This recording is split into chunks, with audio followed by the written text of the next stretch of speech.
A mí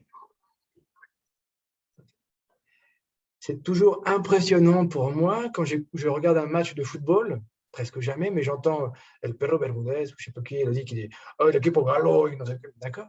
Donc, on continue à penser que les Français sont les descendants des Gaulois. Ok. Donc, nous allons parler aujourd'hui des Gaulois. Ça marche. Je vais vous partager une petite présentation que j'ai faite sur les Gaulois. Vous pouvez me confirmer si on voit? Est-ce que l'on voit les Gaulois? Oui, si. Oui, super cool. Donc, les Gaulois. Nos ancêtres, c'est ça la question. Ok. En général, on enseigne toujours que les ancêtres des Français, ce sont les Gaulois. Nous allons voir à travers plusieurs questions qui étaient les Gaulois. Il y a un mythe autour des Gaulois, non? On va en parler. Un mythe, c'est bon. Les recuerdo que para que escuchen francés, si no entienden algo, por favor, díganme, me paro et los ayudo. D'accord? Donc, n'hésitez surtout pas à dire Raphaël, je n'ai pas trop compris, tu peux m'expliquer? Avec plaisir, d'accord? C'est pas un exposé comme ça, c'est vraiment pour apprendre à écouter du français, à comprendre. Ok? Donc, il y a un mythe autour du Gaulois. Ok? Souvent, vous connaissez Astérix et Obélix, les petits personnages des bandes dessinées, et on imagine que ce sont les Gaulois. Okay? Donc, on va voir quelle est l'origine des Gaulois. Okay? Origine, c'est féminin en français. Quelle est l'origine des Gaulois? Où vivaient les Gaulois? Quand ont vécu les Gaulois? Comment étaient les Gaulois? Et finalement, est-ce que les Gaulois sont vraiment nos ancêtres? D'accord? Est-ce que c'est vraiment comme on nous a appris quand on était petit? Donc, le mythe. On nous parle toujours des Gaulois comme chevelus. Chevelus, ça veut dire avec plein de cheveux, pas comme moi, non, avec beaucoup de cheveux, comme ça, avec des cheveux très très longs qui arrivent ici. Querelleurs, ça veut dire qu'ils aiment se battre. Oui, ils aiment se prendre des épées et se battre comme ça, paf, paf. Querelleurs, ça veut dire ça, non, qui cherchent des querelles, des batailles. Barbares, ce sont des gens qui n'ont pas de culture, qui sont vraiment violents et qui pensent juste à se battre. Et ils sont chauvins. Chauvins, c'est un petit peu difficile à expliquer. Ce sont des gens qui aiment leur territoire, qui sont attachés à leur territoire, à leur terre, à leur patrie, à leur nation, d'accord? Et qui détestent les autres personnes. Ça veut dire ça, non? En espagnol, le chauvinisme, ça existe aussi. C'est comme vraiment être très nationaliste, très aimer beaucoup son pays. D'accord? Hasta aquí está bien? C'est bon pour tout le monde? N'hésitez surtout pas, hein, s'il vous plaît, vous me dites s'il y a un doute. Hein. Je sais que c'est pas toujours facile. Ok? C'est bon pour tout le monde? Hein? Donc, une question? Jasmine? Non? C'est bon? Donc, est-ce qu'ils avaient des casques ailés? Un casque, vous savez, avec des petites ailes, comme ça. Regardez. Ça, ce sont les représentations des Gaulois. Ça, c'est Astérix, le petit. Oui, et ça, c'est Obélix, le grand. D'accord? Ils ont des casques avec des ailes. Oui, et ils boivent de la potion et ils deviennent très, très forts et ils se battent contre les Romains. D'accord? Donc, ça, c'est la tradition. Ils sont toujours comme ça. Ils sont grands. Ils ont des grandes moustaches. Ils sont blonds ou les cheveux rouges. D'accord? Comme ça, roux ou blond ou un peu châtain, bizarre, avec des grandes moustaches comme ça, et des grands cheveux longs. Et toujours des casques avec des ailes. OK? Là, il y a toujours la personne qui l'accompagne, c'est un druide. Un druide, c'est comme le personnage religieux qui accompagne les Gaulois. D'accord? Ça, c'est la tradition que nous avons autour des Gaulois. Donc, on va essayer de parler de ça, de parler de la tradition. D'accord? OK? Donc, tout cela nous vient d'un personnage qui est très célèbre, qui s'appelle Astérix le Gaulois. Vous voyez? Il y a Obélix et il y a le petit Astérix qui se bat contre les Romains. D'accord? Qui toujours se querellent avec les Romains, comme ça. Il leur donne des coups de poing, pouf, paf, etc. Donc ça, c'est la tradition. Est-ce qu'ils avaient des casques avec des ailes? En fait, regardez, apparemment, ça, c'est un casque ailé type gaulois. Et apparemment, les Gaulois avaient un casque avec des protèges-oreilles, des choses qui protégeaient les oreilles pour éviter de se faire prendre un coup de lance, etc. Donc, avec le temps, les archéologues, quand ils ont sorti des casques gaulois, ils ont trouvé comme si c'était des petits morceaux qui pendaient comme ça, et ils ont pensé que c'était des ailes qui étaient accrochées comme ça. Et en fait, c'était juste le protège-oreille. D'accord? La chose qui est ici, ça protège les oreilles. Et eux, ils ont pensé que c'était des choses qui protégeaient non, qui étaient comme des ailes qui étaient en hauteur comme ça. D'accord? Comme Mercure, par exemple. OK? Donc, est-ce qu'ils avaient des casques ailés? Apparemment, ils n'avaient pas de casque ailé. Ils avaient des casques comme ça, très solides, avec des protections pour les oreilles. OK? Est-ce qu'ils avaient des moustaches? En général, on pense que tous les Gaulois avaient des grandes moustaches, des grands cheveux très, très longs, et ils n'étaient pas très propres. Hein. En fait, c'est ça l'image que nous avons des Gaulois. Une grande moustache, des grands cheveux, un casque avec des ailes, et ils sont très, très grands, très blonds, très, très forts, etc. Apparemment, ils avaient des monnaies, des pièces de monnaie, d'accord? En argent, en or, et sur les pièces de monnaie, on les représente sans moustache. Vous voyez, ils n'ont pas de moustache. Ils ont les cheveux qui sont coupés et qui sont organisés en tresses. Donc, apparemment, ils n'avaient pas les cheveux très longs et ils n'avaient pas de moustache. Donc, c'est encore un mythe, encore un stéréotype. D'accord? Regardez là, nous avons une autre monnaie. C'est bon, une monnaie, non? Comme une pièce de 5 pesos, de 10 pesos. Okay, une monnaie, d'accord? Nous avons une pièce de monnaie et là, nous avons un tatouage. Apparemment, des fois, ils avaient des tatouages qui caractérisaient certains peuples gaulois. OK? Nous avons aussi des choses, des parures, on pourrait dire comme des bijoux, des joyas, non? Là, en forme de S, si vous voyez, ici. Et nous avons aussi le symbole de la svastika, non? Qui apparaît souvent. Regardez, c'est le symbole comme ça qui tourne et qui est un symbole celtique de puissance, de renouveau, d'éternelle force. OK? Donc, souvent, ils n'avaient pas les cheveux longs, ils avaient des tatouages, ils étaient propres, ils étaient bien coiffés en général. D'accord? Est-ce que les druides, donc les magiciens, les religieux, est-ce qu'ils préparaient de la potion magique, comme dans le mythe d'Astérix? D'accord? En fait, apparemment, les druides étaient des personnes qui étaient très, très importantes. Souvent, c'était des nobles. Ils étaient très importantes et ils étaient à la fois médecins, s'occupaient des maladies des personnes, ambassadeurs, c'est eux qui allaient parler avec les autres peuples, et ils avaient aussi un rôle religieux. D'accord? C'est lui, le druide, qui gérait la religion dans le village ou dans le peuple. D'accord? Donc ça, c'est le symbole de Assurancetorix, dans Astérix. C'est lui qui prépare la potion pour que les personnes soient très très fortes et puissent se battre contre les Romains. Apparemment, dans la réalité, j'ai choisi une image qui se ressemblait beaucoup, mais apparemment, c'était des personnes qui préparaient des choses, des médicaments, qui préparaient tout ce qui était possible avec leurs connaissances pour aider les personnes. D'accord? Est-ce qu'ils mangeaient des sangliers? Vous connaissez les sangliers? Je vous ai fait une petite photo après. Dans Astérix, ils passent leur temps à manger des sangliers. D'accord?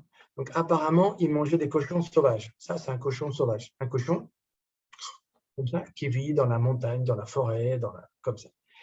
Et le sanglier, c'est ça un sanglier. Vous voyez? C'est un cochon sauvage, mais avec des petites défenses comme ça, et qui est assez agressif, très, très fort. OK?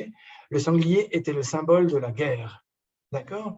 Si un sanglier vous voit et qu'il sent une menace, il va vous attaquer. C'est vraiment un animal qui peut être assez agressif. D'accord? Même actuellement en France, il y a beaucoup de sangliers. D'accord? Donc, sanglier, c'est Khabali. D'accord? C'est bon pour tout le monde? Ou Khabali? OK. Donc, les gens, est-ce qu'ils mangeaient des sangliers? Oui, ils en mangeaient, mais pas beaucoup, beaucoup. Ce n'était pas spécialement ça la spécialité. Non? En fait, ce qu'ils faisaient, les Gaulois, c'était surtout élever. Élever est criar, non? Ils donnaient à manger ils élevaient des bœufs, donc des bœufs, des moutons, ça c'est un bœuf, un mouton, des chèvres, des cochons, et ils mangeaient aussi des chiens. ok? Certaines choses ont été trouvées. Oui, ils mangeaient des chiens. Ah, comme moi, j'ai fait la tête. Oui, ils mangeaient des chiens. Comme les Mexicains, comme encore parfois les Chinois, certaines races de chiens pouvaient être mangées par les Gaulois. D'accord? Donc, c'était surprenant. Moi, je ne le savais pas jusqu'à il n'y a pas tellement longtemps. Et bizarre. Donc, ils cultivaient surtout beaucoup de choses. D'accord? Souvent, on pense que ce sont des barbares, comme on disait. Non, en fait, c'était des gens la première activité des Gaulois, c'était l'agriculture. Ils cultivaient et ils élevaient des animaux. D'accord? Donc, c'était ganadería et agricultura. D'accord? Ils cultivaient, enfin, ils élevaient des animaux et ils cultivaient des choses. Donc, l'épeautre, je ne sais pas si vous connaissez l'épeautre, c'est comme du blé. Blé est trigo. D'accord? C'est une sorte de trigo salvaje. L'épeautre, c'est une sorte, on va dire, de blé sauvage. D'accord? C'est maintenant à la mode de nouveau. Les gens mangent de l'épeautre parce que c'est un super céréale comme le quinoa, comme le quinoa. D'accord? Donc c'est vraiment quelque chose qui est très, très, très ancien. Ça a beaucoup d'années. Les carottes, ok? Ils cultivaient beaucoup de carottes. Ils cultivaient aussi des lentilles et des pois ou des fèves. Fèves comme habas, d'accord? Des fèves, ok? Donc, pour déconstruire, pour déconstruire, pour reconstruire la réalité des Gaulois, on va résumer comme ça, pardon, juste un peu. En fait, ils n'avaient pas forcément de grandes moustaches, ils avaient plutôt tendance à être rasés, avec les cheveux bien organisés. Ce n'étaient pas des sauvages qui vivaient comme ça, qui chassaient, non. Ils chassaient un peu, mais ils élevaient surtout des animaux et ils cultivaient des choses pour manger. D'accord? Ce n'étaient pas des gens qui étaient des sauvages comme ça. C'est bon pour tout le monde? Donc, il y a par exemple, en France, actuellement, il y a plus de forêts qu'à l'époque des Gaulois. Souvent, on parle de la déforestation, d'accord? Mais en France, à l'époque des Gaulois, il n'y avait presque pas de forêt. Il y avait beaucoup de culture. Tout le territoire qui est actuellement la France était cultivé et était utilisé pour élever des animaux. D'accord? Souvent, on dit, ah oui, tous les arbres ont été enlevés. Avant, il y avait plein d'arbres. Ben oui, pendant un moment, il y avait plein d'arbres, mais à l'époque des Gaulois, il n'y avait presque pas d'arbres. Une chose que oui, apparemment faisaient vraiment les Gaulois, c'était se réunir. Ils faisaient des banquets, d'accord, des banquets très, très symboliques. Et il y avait par exemple des banquets pour les batailles, etc. Et ça, c'était quelque chose qu'on voit comme dans un mythe gaulois et qui est réel. Oui, apparemment, les traces archéologiques ont montré qu'il y avait beaucoup de banquets. Les gens mangeaient, se réunissaient, renforçaient le sentiment d'appartenance, le sentiment de pertenencia, dans le peuple, etc. D'accord? Donc, c'est bon pour tout le monde? Hasta aquí tienen dudas? Jusqu'ici, vous avez des questions? À part la surprise de Jazz sur les chiens que les Gaulois mangeaient? Non, c'est bon, on continue? D'accord. Donc, est-ce qu'ils étaient barbares? Non, je vous ai mis beaucoup de textes, comme je vous disais, ça... Oui? Non? Ok. Est-ce qu'ils étaient barbares? D'accord? Là, je vous ai écrit un petit peu pour que vous puissiez lire et écouter en même temps. Je ne vais pas lire, mais regardez. Donc, en fait, les gens disent « Ah, les Gaulois, c'était des barbares, etc. etc. » Donc, en fait, oui, on voit qu'il y a eu des guerres. Il y a eu des guerres avec les personnes qui habitaient maintenant où se trouve l'Allemagne. Il y a eu des guerres entre les Gaulois, beaucoup, beaucoup de guerres entre eux. Il y a eu des guerres contre les Romains, forcément. Et même des fois, ils étaient mercenaires, non? Par exemple, certains Gaulois ont voulu être mercenaires pour Alexandre le Grand, non? Alejandro Magno. Okay? Il y avait des mercenaires gaulois pour Alexandre le Grand, non? Est-ce que les Gaulois, ils étaient que mercenaires? Est-ce que c'était des barbares? Non, comme on a vu, ils ont organisé le territoire. Ils ont créé des routes, ils ont créé des villages, des fermes. Ils ont commencé à faire l'aménagement. L'aménagement, c'est-à-dire organisation du territoire. Beaucoup de personnes disent que En France, il y a énormément de villages. Par exemple, si vous alliez de Colima à Coquimatlán, il y aurait 5, 6, 8 villages. Parce qu'il y a des villages tout le temps, tout le temps, tout le temps sur la route. Les gens disent que ça, c'est une tradition gauloise où il y avait beaucoup de petits villages. D'accord? Est-ce qu'ils étaient barbares au sens où ils vivaient dans la forêt, comme ça, juste habillés et chassent? Non, ils avaient organisé des villes qui étaient bâties d'une manière très, très, très spécifique. Non? Il y avait un sanctuaire, donc une partie qui était religieuse, entourée de maisons en terre et en bois, avec un toit qui servait à faire que la fumée sorte. D'accord? Je vous expliquais avec une petite photo.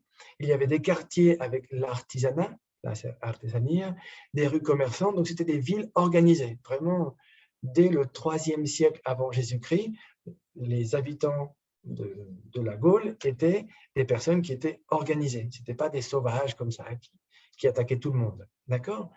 Et si Rome, à la moitié du 1er siècle avant Jésus-Christ, menos 50, d'accord, 50 antes de Cristo, donc 50 ans avant Jésus-Christ, si Rome a voulu conquérir la Gaule, c'est parce que la Gaule, elle était très, très, très, très riche. Non? Les Romains et les Gaulois se connaissaient très bien. Ils commerçaient tout le temps. Non? Je vous ai mis un petit exemple. Les Gaulois, en 100 ans, un siècle, ils ont acheté 100 millions d'amphores de vin. Ils faisaient énormément de commerce avec Rome et avec ce qui est maintenant l'Italie en général, d'accord? Souvent on dit, oh, l'Italie est un pays de vin. Oui, et en fait, c'est à cause ou grâce à la demande des Gaulois qui demandaient du vin que l'Italie a commencé à produire énormément de vin, d'accord? Et souvent, les Gaulois, ils se formaient avec les Romains, dans les écoles de guerre des Romains. D'accord? Donc, il y avait beaucoup d'échanges entre les deux. Ce n'était pas séparé comme on l'imagine souvent. C'était quelque chose qui était très fluide. C'est comme entre une frontière. Il y avait une frontière, les gens passaient, revenaient, ils échangeaient des choses, ils achetaient, ils faisaient des choses comme ça. Non, il y avait du commerce, beaucoup d'échanges. Je vous ai mis une petite ville. Non? En fait, les villes, c'était des villes fermes. Non? Regardez, vous avez tout en haut à droite, là, vous avez une ville avec des maisons qui sont des fois surélevées comme ça, sur pilotis, avec des colonnes pour éviter que les rongeurs, les animaux, mangent les poutres, les réserves, etc. Les réserves, ok. Il y avait des maisons, tout était organisé avec des bâtons qui protégeaient la petite ville. Ça s'appelle un oppidum. Ok. Oppidum, ça veut dire un petit centre de Gaulois. Okay?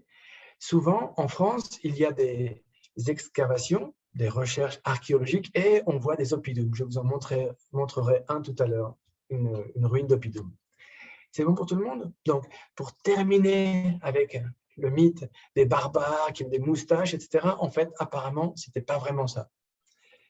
Mais pourquoi alors? C'est une question, je ne sais pas, que vous vous posez peut-être. Pourquoi on imagine les Gaulois d'une manière, et en fait, la réalité est tellement, tellement, tellement éloignée du mythe, non?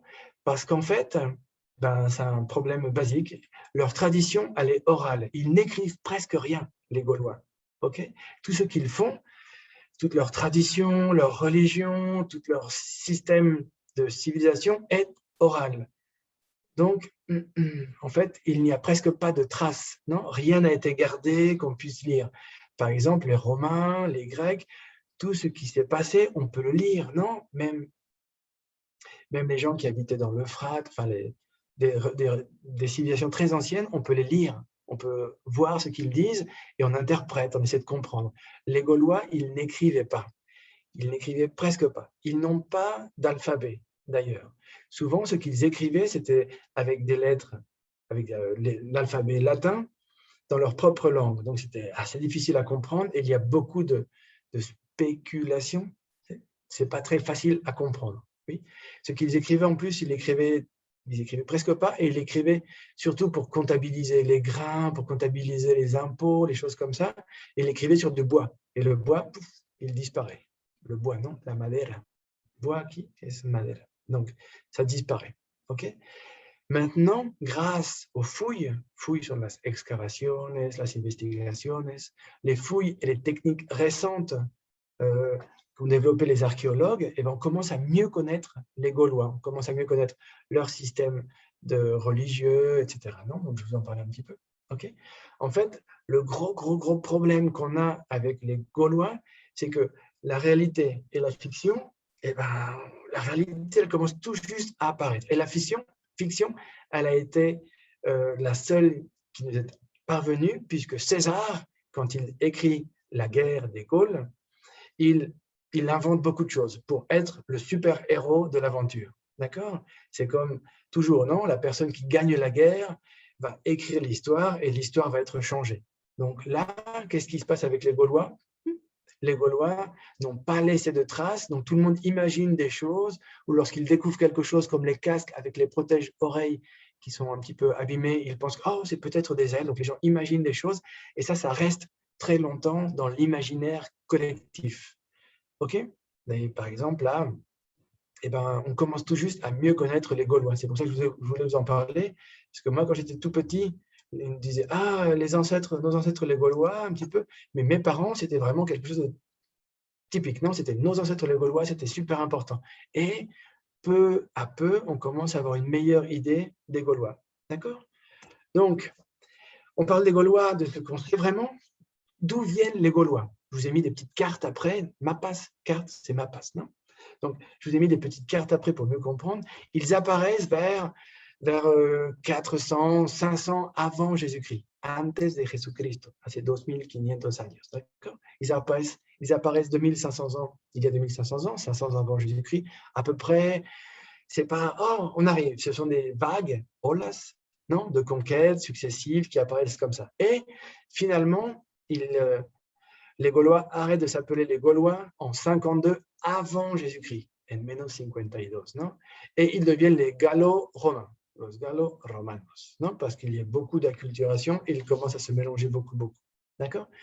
Quel était le territoire des Gaulois? C'était la France, sauf le sud-est, non? Il y a Marseille, je vais vous faire voir tout à l'heure. La Belgique, le Luxembourg, un tout petit pays, une partie de l'Allemagne du Nord. D'accord? En fait, je voudrais vous expliquer que les Gaulois, ils ne se pensaient pas gaulois. Ils pensaient tous être des peuples séparés, avec une langue à peu près commune, ok? Une langue qui venait de l'Indus, non, la vallée de l'Inde à côté, et ils avaient des représentations symboliques, artistiques, des cultures assez similaires, mais ce n'était pas un peuple homogène, d'accord? Et tiens, on est Gaulois tous les deux, comme vous êtes Mexicains, bon, ben, vous habitez à Chiapas ou à La Paz, Baja California, ou à Nuevo León, vous êtes des Mexicains, non? Ou nous, en France, c'est pareil. Eux, ils n'avaient pas ce sentiment d'appartenance à un peuple entier. Donc, c'est pour ça que quand on dit nos ancêtres, les Gaulois, ça ne veut pas vraiment dire quelque chose, les Gaulois. Eux, ils ne s'appelaient pas les Gaulois, d'accord? On verra après, je vais vous expliquer d'où ça vient, mais eux, ils ne pensaient pas que c'était des Gaulois, d'accord? Donc, je vous fais voir un petit peu. En général, les Celtes, les personnes qui vont devenir les Gaulois, ils viennent à peu près de cette zone-là, hein, de la République tchèque, Republika Tcheka, Tchéquie, d'accord? Ils viennent d'ici et ils vont émigrer, d'accord? Ces peuples-là, ce sont des Celtes. Donc, écoutez bien, les Celtes, c'est les peuples qui émigrent, et ceux qui restent dans ce territoire du nord de l'Allemagne, la Belgique, le Luxembourg, et ce qui est actuellement la France, vont s'appeler les Gaulois, d'accord? Donc, c'est bon pour tout le monde? Non? Regardez, depuis très longtemps, les gens appellent la Gaule, comme ça, toute cette zone-là, ils l'appellent Galatia en grec. Non, je vous ai mis l'écriture grecque, comme vous avez écrit l'autre jour.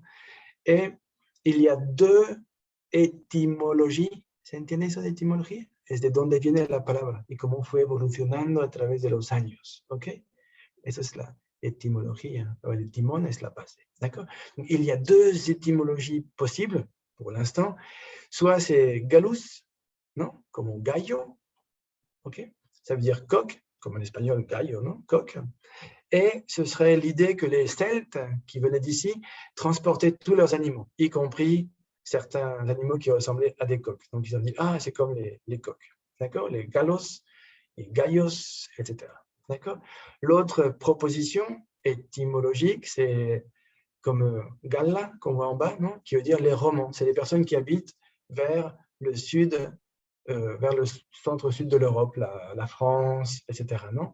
Donc, ils ont appelé ces personnes-là les Romans. On voit ce mot-là dans le pays des Galles, Welsh, el apellido, d'accord? Donc, ça peut être ces deux étymologies-là. La vérité, je ne sais pas laquelle est l'étymologie correcte, mais dans les deux cas, il faut savoir que on peut penser que nous sommes des fils de Gaius, d'accord? Et ça, c'est l'idée en général. C'est bon pour tout le monde? Ok. Si vous regardez ici, ça, ce sont les provinces romaines, non? Rome a conquis toute cette partie-là, non? Il y a Marseille, ok? Il y a Narbonne, et là, il y a la voie romaine qui va aller vers l'Espagne, ok? Je vous rappelle que toutes ces choses-là, ça paraît, oh, on pourrait l'expliquer, oui, mais c'est énormément de choses, c'est beaucoup plus complexe que ça. Par exemple, Marseille, non? Marseille, ok? Marseille, pardon. Ça a été fondé par les Grecs, non? De Fossa. Et donc, ça s'appelait Massilia ou Massalia, ok? Ce sont des villes très, très anciennes, ok? C'est bon pour tout le monde? Donc, je vais vous faire voir un petit exemple là. Regardez, tout ce qui est en vert, ce sont des peuples gaulois ou des peuples qui ont émigré et qui sont devenus des peuples gaulois. Ok, je vais vous faire un petit peu plus grand pour que vous puissiez voir. Ce sont plein de peuples différents. Ok, il y a les Boyocas, les Eburovis, qui va devenir Évreux. Es una ciudad que está cerca de mi casa. Ok, et si vous regardez là, oh, on va commencer à rassembler, à rejoindre l'histoire et l'actualité. Regardez, là, vous avez un peuple qui s'appelle Parisii. Vous le voyez? Le peuple qui s'appelle Parisii. En fait, il y avait un peuple gaulois qui s'appelait Parisii. Ça donnait Paris. D'accord? Paris, c'est une ville qui existait avant, qui a été fondée en partie par les Romains. C'était le nom Lutetia. D'accord? Regardez, Lutetia. C'est l'ancien nom de Paris. OK? Et le peuple s'appelait les Parisii. Donc, ils habitaient par ici, et ils ont commencé à occuper la ville de Lutetia, l'utiliser comme capitale, et c'est devenu Paris. C'est bon pour tout le monde? Regardez, là, vous avez Sequana, ou Secana, le féminin, et c'est la Seine, le rio Sena. D'accord? Là, vous avez la Meuse, la Moselle. Les noms qui sont très anciens comme ça sont restés identiques actuellement. C'est bon pour tout le monde? D'accord? Donc, je vous rappelle que beaucoup de peuples qui existaient avant les Romains, qui étaient des Celtes qui venaient de la République tchèque et qui sont restés dans l'actuelle France, ont donné naissance à beaucoup de choses qui existent encore actuellement, comme par exemple Paris. Ok? Et je vous rappelle que Paris, avant, ça s'appelait Lutetia ou Lutèce. C'est bon pour tout le monde? Je vais vous donner un autre exemple, plus proche de moi. Moi, voilà, vous avez Paris. Je mets une petite flèche. Ok? Donc, Lisieux. Lisieux, c'est une ville, j'en ai parlé autrefois, c'est une ville où il y a Santa Teresita del Niño Jesús, voilà, une grande basilique. Et Lisieux, c'est le nom actuel d'une ville de 20-22 000 habitants. Et en fait, elle vient du peuple gaulois qui s'appelait l'Exovie ou l'Ixovie. D'accord? Ce peuple gaulois habitait dans une région et ils ont laissé le nom 2500 ans après, ils ont laissé le nom à la ville. Et les gens qui habitent Lisieux, ça s'appelle les Lexoviens. Donc, ça reste vraiment très présent dans la toponymie. Toponymie signifie el nombre de los lugares. Okay? Donc, la toponymie est vraiment marquée, comme on a vu Paris, Lisieux, Lyon, toutes ces choses-là ont été marquées par les Gaulois. C'est bon pour tout le monde? Regardez un petit exemple. Là, vous avez Lisieux. OK? Vous avez Lisieux. Et les gens qui habitent Lisieux, ça s'appelle les Lexoviens. Lo mismo que los galos, ça fait 2500 años. D'accord? Et là, vous avez un oppidum. Vous vous rappelez la petite ville qu'on a vue avec les petites maisons, avec un toit comme ça? Eh bien, ça, c'est une ruine de Oppidum. Et ça, c'est, je vais vous raconter, moi j'habitais à 20 km de Lisieux, et euh, quand je passais pour aller à Caen, ici, pour aller étudier à l'université, je passais par ici, non, juste à côté de l'Oppidum qui était resté après, après plus de 2000 ans. Et dans le centre de Lisieux, il y a encore la voie romaine, la Via Romana. Non, toutes les villes les rues et les routes qu'ont construit les Romains après la conquête de la Gaule. ¿Ok? Hasta aquí. ¿Está bien? Les comentaba, ¿no? Está un poquito más difícil que la vez pasada. La idea es aprovechar para que todo el mundo pueda aprender français. Ok. Je vais vous parler de quelque chose. D'accord. Donc, il y a un Gaulois qui est très célèbre, qui s'appelle Brennus.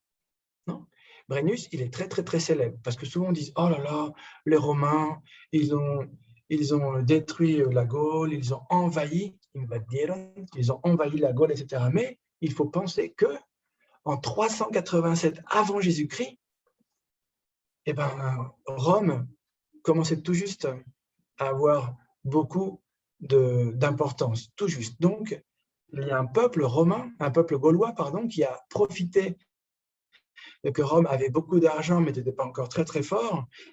Ils sont tombés sur Rome et ils ont occupé Rome pendant plusieurs mois.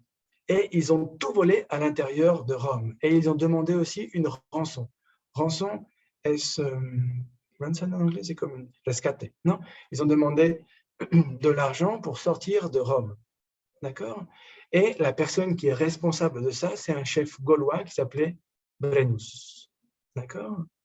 Donc, Rome n'avait jamais été occupée pendant plus de 800 ans, elle n'avait jamais été occupée autant que par le roi Brennus, le roi gaulois qui a envahi Rome. D'accord? Actuellement, comment on connaît Brennus? Brennus et le bouclier, et l'escudo, non, le bouclier de Brennus, c'est une sorte de récompense que l'on donne à l'équipe de rugby. En France, il y a un sport qui s'appelle le rugby. Si conocen el rugby, como el fútbol americano sin protecciones, con otras reglas, ¿no? Le rugby qui est très célèbre en France, en Italie, en Angleterre, en Irlande, en Argentine, ok, en Australie, etc. Donc, eh ben, le bouclier de Brennus est encore présent dans l'imaginaire collectif, puisque c'est le symbole, c'est la récompense qu'on donne à l'équipe victorieuse. Donc, les Gaulois, est-ce qu'ils sont très éloignés de nous? Non, il y a encore énormément de choses qui nous font penser que les Gaulois sont présents en France. D'accord? Donc,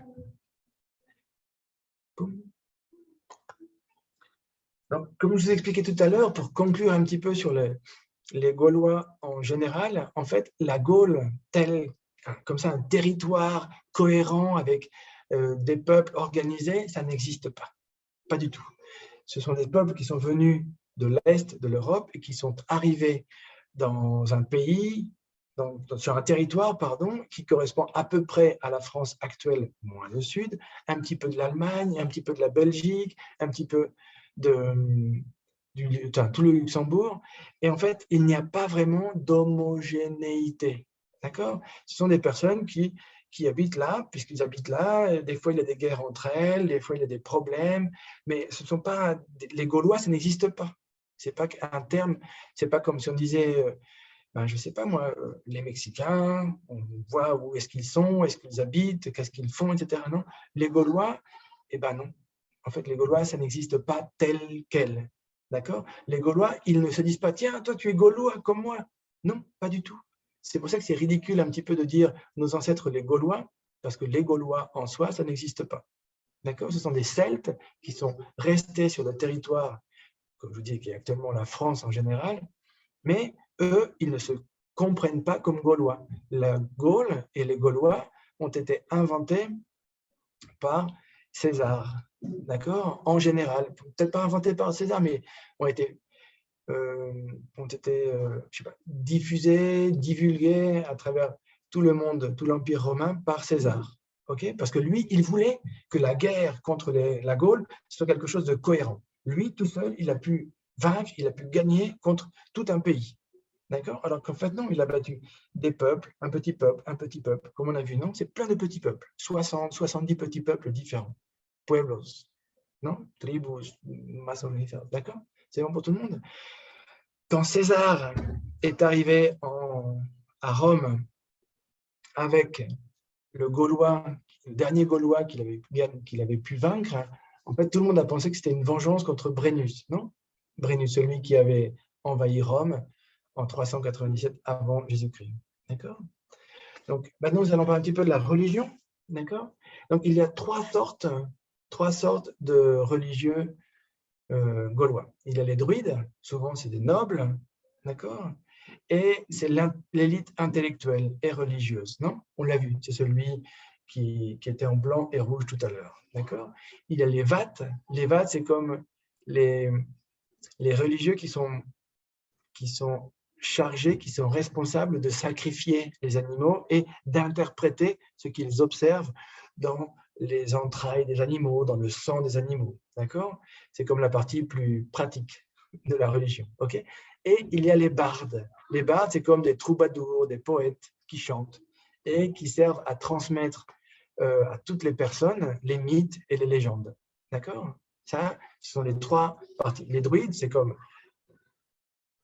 les druides, c'est comme la noblesse, les gens qui sont l'élite, d'accord? Les vats sont ceux qui sont chargés de la partie la plus pratique, donc sacrifier les animaux, et les bards sont ceux qui chantent, qui se promènent dans les villes, etc. D'accord? Donc, ok. Nous allons parler de la religion un petit peu. Donc, je voulais vous dire quelque chose aussi qui ne facilite pas, c'est que les Gaulois, en général, donc les peuples qui habitaient dans cette région-là, en général, n'avaient pas le droit de dire le nom de leur Dieu. Non, ça se passe aussi chez les Hébreux. Non, le nom de Dieu ne doit pas être prononcé. Souvent, afin d'éviter que les ennemis puissent invoquer aussi le Dieu et obtiennent de la force de ce Dieu-là. D'accord? Donc, il y a un Dieu qui est célèbre, qui s'appelle Lugus, non? Et qui dit Dieu au long bras, non? Qui peut frapper à distance. Il a inventé des arts, etc. On le retrouve dans beaucoup d'endroits, comme dans Lugdunum, c'est Lyon, non? Lyon, el Olímpico de Lyon, que los futbolistas conocen, los que les gusta el fútbol. Ok. Lugano, también Lugano en Suisse, d'accord? Il y a un autre dieu. Celui-là, il fait un petit peu peur. Vous êtes prêts? On croirait un dieu comment il s'appelle? Oh, j'ai oublié. Comme le labyrinthe du faune, non? De Guillermo del Toro. Voilà, c'est ça. Regardez, il fait un petit peu peur. OK? Donc, c'est un dieu comme ça, il a un serpent dans la main, il a un cerceau dans la main comme ça, et il a des bois, non? Comme cuernos, comme astas de venado, non? En fait, il symbolise l'éternel retour de la vie, non? Le serpent, souvent, ça fait partie des religions, puisqu'il perd sa peau et il renaît, vuelve a nacer, non? Et les bois, las astas des venados, souvent, ils tombent hop, et ils renaissent comme ça. Donc, apparemment, c'est le dieu de la renaissance tous les ans, non? Après l'hiver, ouf, le printemps, tout renaît, tout recommence. Okay. Et des fois, il apparaît un peu comme ça. Je vous disais un petit peu comme le laberinto del fauno, non? De Guillermo del Toro. Donc, ce sont des dieux qui font un petit peu peur avec des sortes de cornes, des fois comme ça, mais en fait, ce sont des bois de vénal. Okay. Et il y a un dieu qui est très intéressant, non? Qui s'appelle Taranis. Okay. Lui, c'est comme Jupiter romain, non? C'est le dieu du tonnerre, regardez. Tonnerre est trueno. C'est bon? Trueno? Ok. C'est le dieu, no tiene une baguette en la main, non? C'est un trueno. Regarde. Il n'a pas un sandwich ou une baguette dans la main, non? Donc, il a le tonnerre dans la main, c'est comme une sorte de Jupiter. Apparemment, ce serait le dieu général qui a créé toutes les choses, non? C'est comme le premier dieu, le dieu primordial. D'accord? C'est bon pour tout le monde? Donc ça, c'est ce qu'on a pu observer. Il y a beaucoup de doutes, il y a plusieurs autres dieux, des dieux femmes, mais c'est assez compliqué à donner une interprétation à ces personnes-là. Donc je vous ai juste parlé des dieux que moi je connais. Il y en a beaucoup d'autres que je ne connais pas, et souvent c'est un petit peu des spéculations. Ce n'est pas très, très clair. D'accord? Donc, pour tout doit terminer, donc il y a eu une bataille, d'accord? Nous, en tant que Français, on connaît tous Vercingétorix. Vercingétorix, c'est le Gaulois qui a lutté contre Jules César, d'accord? Donc apparemment, Vercingétorix est né dans le centre de la France, d'accord? Il est né environ vers 82 avant Jésus-Christ ou 72 avant Jésus-Christ, on ne sait pas très bien, 82 ou 72, et il est mort en 46 dans une prison à Rome. D'accord? Il a été assassiné par ordre de Jules César dans une prison à Rome. Okay? C'est un chef arverne. Arverne, c'est un peuple gaulois, d'accord? Ils habitent dans une région qui s'appelle actuellement l'Auvergne, à peu près. D'accord? Donc, vous voyez, c'est quand même vachement, c'est très en relation l'une avec l'autre. OK? Donc, lui, il arrive à fédérer, à rassembler plusieurs peuples gaulois pour lutter contre les forces romaines. D'accord? D'après les historiens, Vercingétorix était en relation directe avec les Romains. Il faisait partie de l'élite, donc il avait été entraîné à la guerre par les Romains apparemment. Il y avait beaucoup de relations, mais au bout d'un moment, ils ont voulu se libérer un peu des Romains et ils ont voulu faire une révolte contre les Romains. Jules César est arrivé et en 52 avant Jésus-Christ, il y a eu la bataille d'Alésia. Alésia, on l'a vu, c'est juste à côté de Paris, en dessous. D'accord? Et ben, il perd contre César. Je vous ai mis des photos pour voir un petit peu tout à l'heure. Et en fait, Vercingétorix, il est représenté pour beaucoup de personnes, des personnes souvent qui sont, comment on pourrait dire, nationalistes, oui, avec des tendances nationalistes très très fortes, comme le premier chef de la nation française. D'accord? Ça n'a pas vraiment, c'est pas logique puisque les Francs sont bien après, mais apparemment c'est considéré comme le premier chef de la nation. D'accord? Donc c'est une figure symbolique qui représente la révolte des Gaulois contre les Romains, et c'est la première personne qui arrive à s'organiser contre les Romains. D'accord? C'est le mythe, non, en général. Donc, ça, apparemment, c'est une photo d'une monnaie, une pièce de monnaie de Vercingétorix. Apparemment, il ressemblerait à ça. Nous, on nous l'a représenté comme ça, avec les cheveux très abondants, donc chevelus, avec des moustachus, avec une grande épée, comme ça, donc querelleur. Tout le symbole que je vous disais au début, tout le mythe, c'est ce qu'on nous a vendu à nous en tant que Français. D'accord? Donc, la réalité, apparemment, ce n'était pas tout à fait ça. Là, je vous ai mis une photo aussi du site Alésia. Il y a une sorte de parc thématique, okay, comme Universal Studios ou comme Disneyland, Disney World. Il y a un parc thématique sur les Gaulois à Alésia. Vous pouvez y aller et voir comment les Gaulois se sont organisés pour résister au siège des Romains. D'accord? Comment ils se sont battus et comment ils ont perdu, etc. D'accord? Par exemple, ça, c'était le site d'Alésia. Donc, c'était un petit rocher comme ça. Il y avait un oppidum, une petite ville qui était entourée de murailles, d'autres murailles, encore d'autres murailles pour se protéger. D'accord? Donc, ça, c'est Alésia. D'accord? C'est là où, en 52 avant Jésus-Christ, les Romains en finissent avec la rébellion gauloise et la Gaule devient romaine. D'accord? Les Gaulois deviennent gallo-romanos, gallo-solitos. Okay. Donc, l'héritage. D'accord? En fait, qu'est-ce qu'il reste? Héritage est herentia, non?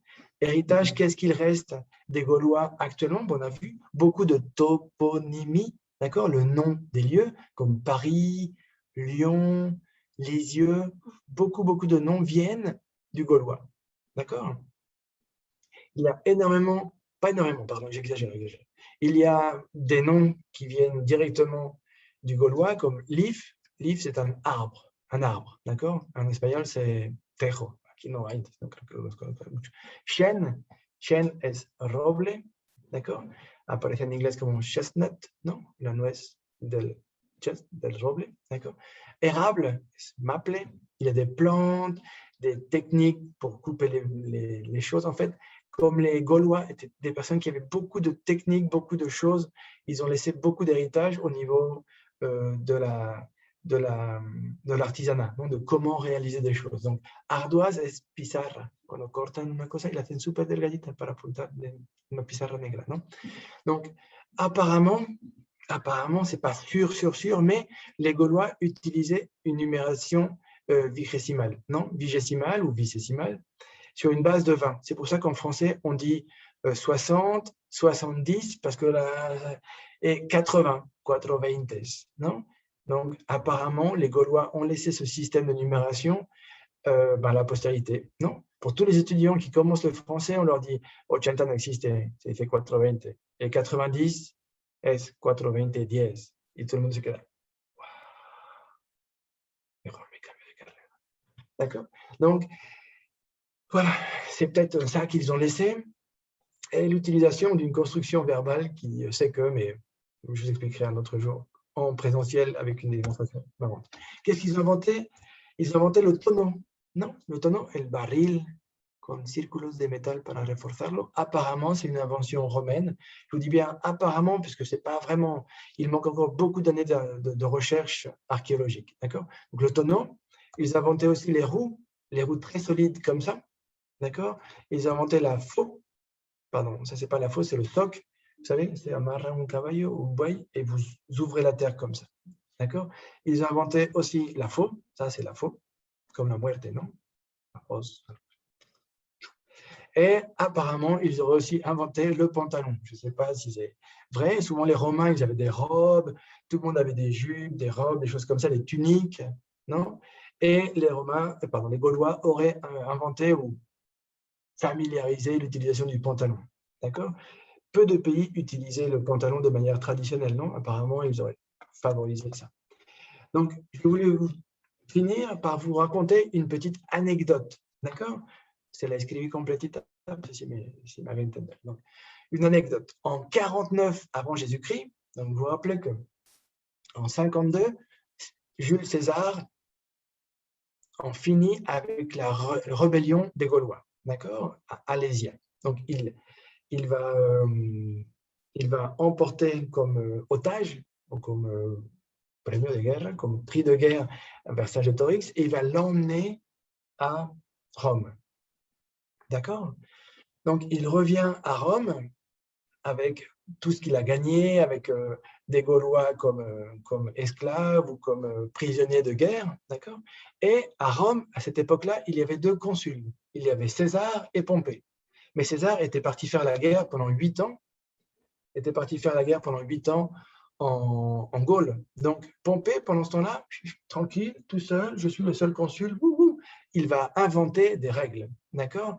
Et il avait inventé comme règle, comme loi, d'accord? Comme loi, il avait inventé que tous les généraux qui arrivaient à Rome devaient impérativement laisser les armes et ne pas rentrer avec une armée dans Rome, parce que Pompée, il avait peur de se faire envahir par César. Donc, il a dit, non, tous les généraux doivent laisser les armes et leurs armées de l'autre côté de la rivière, du fleuve qui s'appelle Rubicon. ¿Ok?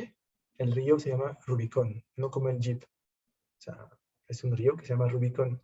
En général, ce fleuve séparait la Gaule et l'Empire romain. Donc, il avait dit, toutes les personnes qui vont arriver à Rome, les généraux, ils doivent laisser leurs armées et les armes. Et César, il a décidé non. Il a décidé de franchir le Rubicon. D'accord? D'ahí viene l'expression pasar el Rubicon, non? Pasar el Rubicon, ça veut dire franchir le Rubicon, c'est quand tu décides, quand tu prends une décision qui va changer ta vie, une décision super importante. Ok? Donc c'est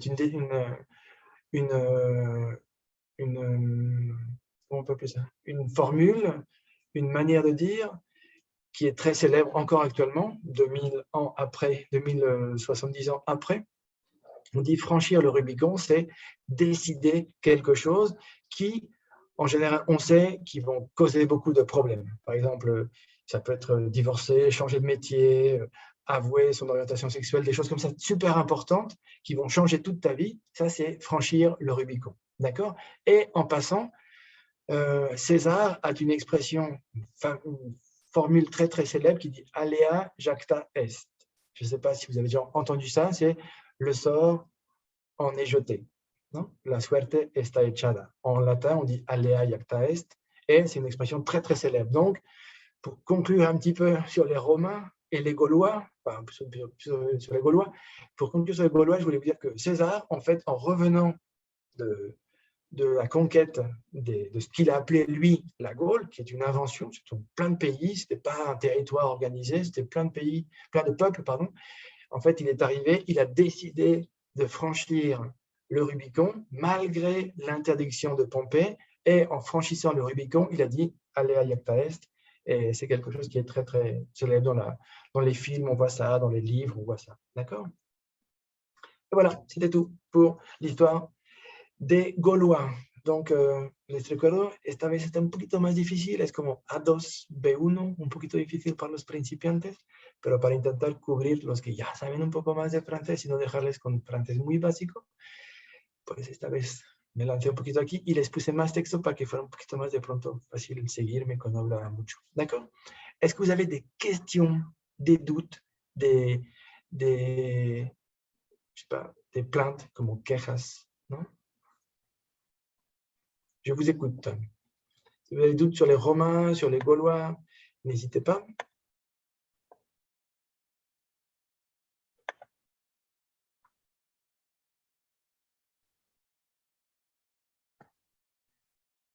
Carlos, je suis sûr que tu as un doute, une question. Jair.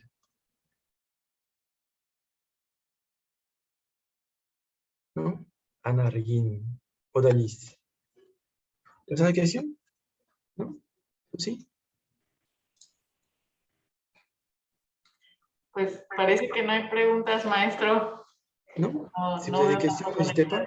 En español, si quieren, no pasa nada, ¿no? Nomás, no sé, dudas, Lucero. ¿Eh? ¿No?